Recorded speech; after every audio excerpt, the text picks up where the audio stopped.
اعوذ باللہ من الشیطان الرجیم، بسم اللہ الرحمن الرحیم۔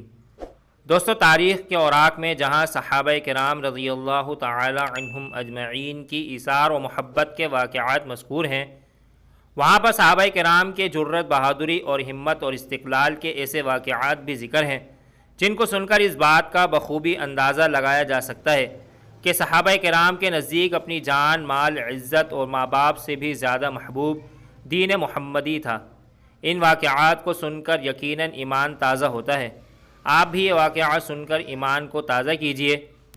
غزوہ بدر میں حضرت ابو ہریرہ بن جراح رضی اللہ تعالی عنہ بے خوف خطر دشمنوں کی صفوں کو چیرتے ہوئے آگے بڑھ رہے تھے۔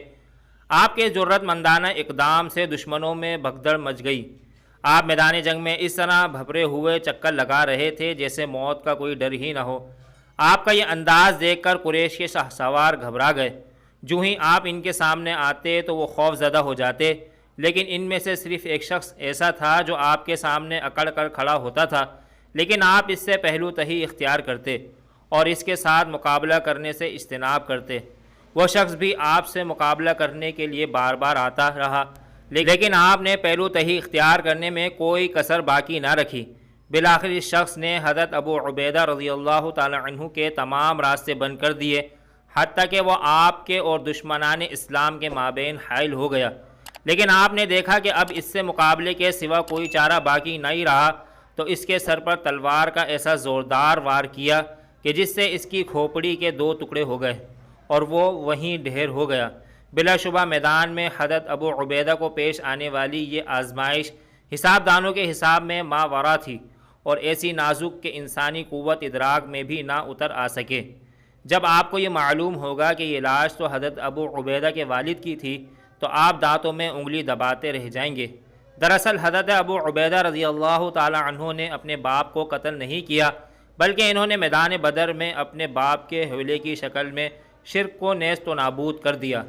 آپ کا یہ اقدام اللہ تعالیٰ کو اتنا پسند آیا کہ آپ کی شان میں مندرجہ ذیل آیات نازل ہوئیں۔ ارشاد باری تعالیٰ ہے جس کا ترجمہ ہے کہ جو لوگ اللہ پر اور قیامت پر ایمان رکھتے ہیں، تم ان کو اللہ اور اس کے رسول کے دشمنوں سے دوستی کرتے ہوئے نہ دیکھو گے، خواہ وہ ان کے باپ یا بیٹے یا بھائی یا خاندان ہی کے لوگ ہیں، جن کے دلوں میں اللہ نے ایمان پتھر پر لکیر کی طرح تحریر کر دیا ہے اور فیض غیبی سے ان کی مدد کی ہے، اور وہ ان کو بہشتوں میں جن کے تلے نہریں بہہ رہی ہیں ان میں داخل کرے گا اور وہ ہمیشہ اس میں رہیں گے۔ اللہ ان سے خوش، وہ اللہ سے خوش، یہی گروہ اللہ کا لشکر ہے۔ ایک بار درود شریف پڑھ لیجئے۔ نوٹ: اس پیغام کو دوسروں تک پہنچائیے تاکہ اللہ کسی کی زندگی کو آپ کے ذریعے بدل دے۔ اللہ تعالی ہمیں اور آپ سب کو صحابہ کرام کے نقش قدم پر چلنے کی توفیق عطا فرمائے، آمین۔ مزید اسلامی اور معلوماتی ویڈیوز کے لیے ہمارے چینل کو سبسکرائب کریں۔ شکریہ۔